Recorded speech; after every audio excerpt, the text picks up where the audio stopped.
Hai guys, Bos Darling di sini. Bank Indonesia satu-satunya lembaga yang punya hak monopoli untuk menerbitkan uang, yang biasanya dalam bentuk uang kertas dan koin, akan menerbitkan rupiah digital. Proyek ini disebut Proyek Garuda. Ini bukan uang digital yang ada di m-banking Anda. Itu sih yang menerbitkan bank-bank komersial, tempat Anda naruh duit. Nggak ada nomor serinya. Rupiah digital ini beda lagi. Diterbitkan hanya oleh BI seperti nyetak duit kertas biasa. Tapi sekarang nyetaknya dalam bentuk digital, ada nomor serinya. Bank-bank komersial nggak boleh terbitkan. Rupiah digital juga beda dengan uang kripto. Kripto itu yang nerbitkan nggak tahu siapa, dengan sistem desentralisasi. Kalau rupiah digital ini sentralisasi, hanya BI yang boleh terbitkan. Uang digital bank sentral disingkat CBDC atau Central Bank Digital Currency. Saat ini sedang dikembangkan di 130 negara, mewakili 95% GDP dunia.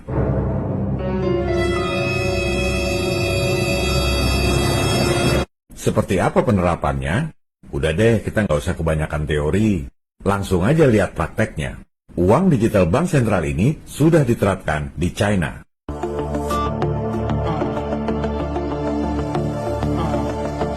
Begini cara bayar yuan digital di China. Bedanya dengan e-wallet atau m-banking, transaksi yuan digital ini nggak kena biaya. Bedanya lagi, yuan digital ada nomor serinya. Kalau e-wallet atau m-banking kan cuma angka digital doang. Propaganda yang dilancarkan elit keuangan global adalah CBDC merupakan arsitektur baru untuk keuangan yang super stabil. Nggak heran jika media-media dan pakar-pakar lokal langsung menggelar karpet merah uang digital ini. Karena dianggapnya badan super dunia seperti PBB, World Bank, dan IMF adalah orang-orang pinter, kaya, dan bekerja untuk kemaslahatan umat manusia di dunia. Ya seperti itulah yang diajarkan di sekolah, makanya jangan cuma pinter textbook. Padahal kalau mau berpikir sedikit aja lebih dalam, bahkan Wall Street yang sangat kapitalis pun protes. Uang digital ini bahaya untuk privasi rakyat. Kenapa? Karena BI dan CDBC Global bisa mengawasi 24 jam setiap transaksi pembelian atau transfer yang Anda lakukan. Kapan Anda transaksi, di mana, dan sama siapa secara real time. Kedua, BI dan CDBC Global bisa batalkan transaksi pembelian atau transfer Anda seketika. Karena setiap transaksi harus ada otorisasi dari mereka. Ketiga, BI dan CBDC Global bisa memaksa di mana dan kapan Anda boleh belanjakan uang Anda sendiri. Keempat, BI dan CDBC Global bisa langsung potong uang Anda untuk bayar cicilan kredit, bayar pajak, dan lain-lain. Anda nggak bisa sembunyi karena semua rekening Anda, baik di Indonesia ataupun di luar negeri, terhubung dan di bawah kontrol mereka. Kelima, BI dan CDBC Global bisa bekukan rekening Anda atau lawan politik mereka. Guys, ini benar-benar lebih kejam dari komunis. Negara-negara komunis saja nggak gitu-gitu amat mengontrol rakyatnya sampai harus setiap transaksi disetujui oleh negara. Makanya sekarang komunis China duluan terapkan uang digital. Karena kontrol penduduk sampai gitu-gitu amat adalah idaman negara-negara komunis yang tak terpikirkan sebelumnya, bahkan dalam mimpi. Apakah rupiah digital itu adalah arsitektur baru keuangan yang super stabil seperti yang mereka propagandakan? Atau jebakan untuk masuk dalam sistem kontrol yang jauh lebih kejam dari komunis? Kita akan bahas secara detail dalam episode ini. Dalam propaganda awal, penerapan uang digital selalu disebut seolah-olah cuma seperti produk baru biasa aja, canggih dan banyak manfaatnya. Uang tunai dan uang elektronik yang ada sekarang akan tetap berlaku, tak akan dihapus. Maka, setelah diberlakukannya rupiah digital, bank-bank komersial, e-wallet, fintech tetap berjalan seperti biasa, malah tambah canggih. Katanya, dengan berlakunya rupiah digital, penyaluran kredit untuk rakyat tidak terganggu. Sehingga, pastinya, penerapan rupiah digital ini akan sangat bagus untuk membuat ekonomi jadi super stabil. Hebat kan? Makanya semua media, semua pakar, semua pejabat mendukung rupiah digital ini. Memang hampir semua orang nggak sadar. Seperti segerombolan domba yang digiring menuju pejagalan. Mana mungkin domba sebanyak ini salah semua? Kalau parno teori konspirasi. Karena mereka nggak punya akses untuk tahu informasi rencana-rencana elit global. Mari kita buktikan.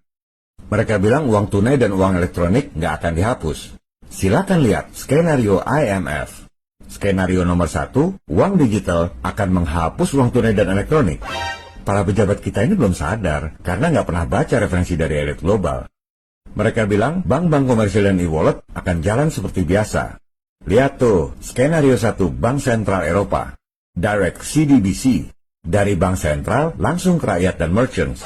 Aset bank sentral langsung melejit. Bank-bank komersial dan e-wallet siap-siap bangkrut. Kalau ditanya ke BI atau pemerintah, pasti dijawab, oh enggak, kita nggak ada rencana kayak gitu. Ya memang rupiah digital ini bukan rencana lokal. Para pejabat tinggal nurut aja apa yang diperintahkan oleh Ndoro Tuan IMF, Fed, dan lain-lain. Perintah elit global memang belum turun sekarang. Mereka nulis skenario terang-terangan juga orang-orang pada nggak ngerti. Mereka bilang seolah-olah penyaluran kredit rakyat akan berjalan seperti biasa. Lihat tuh, Bank Sentral Amerika, Fed, pagi-pagi udah kasih tahu bahwa penerapan uang digital akan membuat penyaluran kredit jadi sulit dan biayanya tinggi. Jelas rakyat akan menderita, dan mereka nggak peduli. Mereka bilang rupiah digital membuat ekonomi jadi super stabil. Lihat tuh, Tulsi Gabbard, Direktur Intelijen Nasional Amerika, mengatakan bahwa uang digital adalah ancaman bagi kemerdekaan rakyat. Kenapa? Karena uang digital adalah sistem komunis yang mau diterapkan secara global. Kita akan bahas bahaya apa saja yang timbul dari penerapan rupiah digital ini.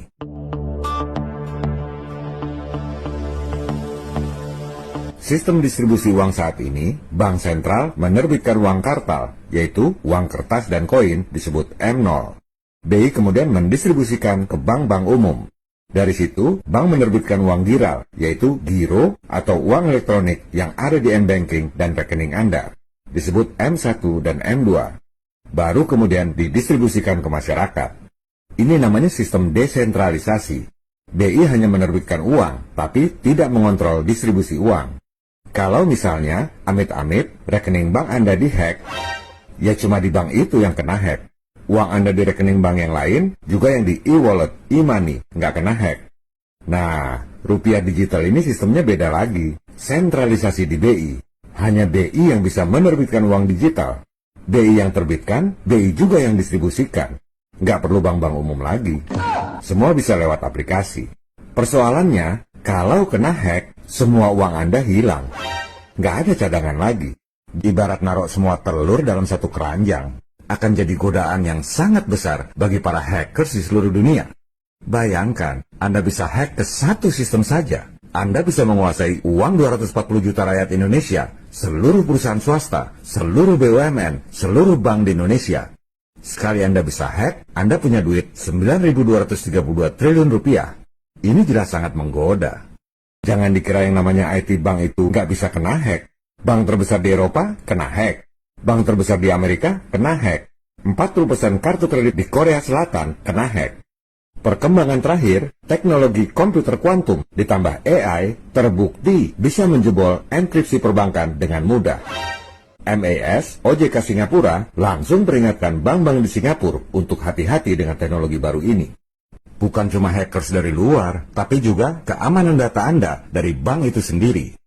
Dengan sistem desentralisasi yang sekarang, kalau Anda utang pada satu bank, misalnya kredit motor, KTA, kartu kredit, atau utang korporasi, kalau Anda nggak bisa bayar, rekening Anda di bank tersebut diblokir, duit Anda disedot.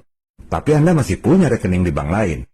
Kalau sistemnya sudah sentralisasi, Anda nggak bisa bayar satu utang, semua uang Anda di rekening lain pun bisa diblokir dan ditarik duitnya untuk bayar utang Anda. Belum lagi soal pajak.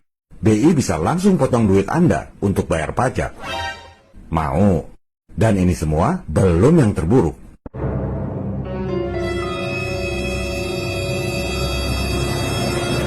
Berikut adalah cuplikan diskusi Joe Rogan, podcast paling populer di seluruh dunia, dengan Tulsi Gabbard, Direktur Intelijen Nasional Amerika, tentang uang digital adalah sistem komunis yang parah. I'm concerned about the lack of understanding that people have about the implementation of things like a digital currency that is centralized, that's controlled by the government. Right. That scares the shit out of me. Absolutely. Because that's what and Maxine Waters, who has been promoting this, said that we need this to compete with China. which is so crazy. Yeah. It's like saying we need communism to compete with communism. Exactly. Because that's what it is. Yeah. If you want to compete with communists, you have to be a communist. Like what? Yeah. Like digital currency that's centralized by the state is terrifying because they'll connect it to a social credit score system. Yeah. If they connect it to a social credit score system, Tulsi Gabbard, I don't like what you said on the Joe Rogan Experience. We're going to go and eliminate your ability to fly. Right. You can't fly. You can't travel. You can't buy gas anymore. Yep. Which is what they do in China. Anda dengar sendiri kan, uang digital adalah sistem komunis yang sangat mengerikan. Dan apa yang dikatakan Joe Rogan, semuanya diiyakan oleh Tulsi Gabbard, Direktur Intelijen Nasional Amerika. Rogan sangat prihatin, kebanyakan orang belum sadar bahayanya sistem komunis lewat uang digital ini. Mari kita perjelas apa saja bahayanya. Pertama, BI dan CBDC Global memata-matai setiap transaksi Anda setiap saat. Anda bayar beli baju, diawasi. Beli minum, harus persetujuan BI dulu. Bayar uang sekolah, persetujuan dulu. Begitu juga transfer dana yang sifatnya sangat privasi.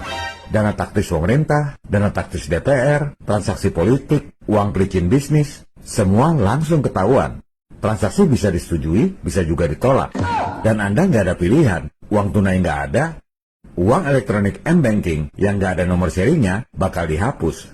Kripto pada saatnya nanti akan dimatikan. Gampang kok matikan kripto. Mau tahu caranya? OJK seluruh dunia suruh bikin peraturan bahwa kripto nggak bisa lagi diuangkan. Selesai itu kripto. Sekarang kripto ada karena memang masih dibiarkan. Kedua, BI dan CBDC Global bisa mengatur perilaku rakyat. Kalau mereka pengen Anda belanja, rupiah digital bisa dikasih tanggal kadaluarsa. Ini terjadi di China. Yuan digital ada yang dikasih tanggal kadaluarsa. Mau nggak mau Anda harus belanja. Bisa juga sebaliknya, untuk mengurangi Anda belanja. Misalnya, bensin lagi langka. Maka bisa disetel, Anda cuma bisa beli bensin di hari Jumat misalnya. Hari lain nggak bisa. Ketiga, mereka bisa auto-debit dana dari rekening Anda. Semua dana simpanan, tabungan, deposito, giro, langsung terhubung dengan BI. Misalnya Anda nggak bayar cicilan kredit, langsung auto-debit dari rekening manapun yang Anda punya. Bayar denda, langsung auto-debit. Yang ngeri bayar pajak, langsung auto-debit sesuai perhitungan mereka sendiri. Kalau Anda komplain untuk minta pengembalian kelebihan bayar, susahnya setengah mati. Keempat, pembungkaman dengan blokir rekening. Seperti yang disampaikan Joe Rogan tadi, Anda komen di medsos, tampil di podcast, bikin artikel atau video yang isinya melawan kebijakan mereka, Anda bisa langsung dibatasi, nggak bisa bayar tiket perjalanan misalnya, atau bahkan pemblokiran rekening. Jangan dikira nggak bakal terjadi. Tahun 2022, Perdana Menteri Kanada membekukan ribuan rekening pendemo yang menuntut dibukanya lockdown. Dan yang lebih mengerikan, pengawasan uang Anda bukan cuma di rekening Indonesia, tapi juga rekening Anda di seluruh dunia.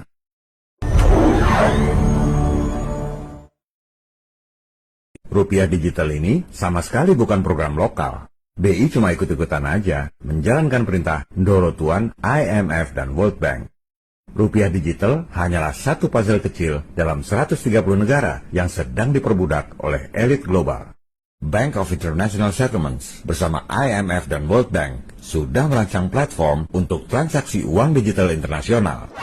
Memang itu tujuan mereka, memonopoli transfer uang di seluruh dunia, mengawasi setiap transaksi rakyat di seluruh dunia, mengontrol umat manusia di dunia lewat urat nadi transaksi keuangan sehari-hari. Itu adalah komunisme dalam arti yang sesungguhnya.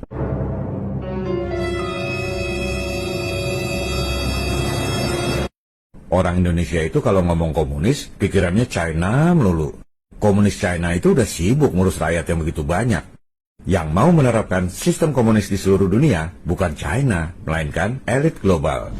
Nanti IQ Jongkok protes lagi. Mana mungkin negara-negara kapitalis menerapkan sistem komunis di seluruh dunia? Teori konspirasi. Teori ndasmu. Ini fakta konspirasi. Viva Republik Indonesia. Salam People Power.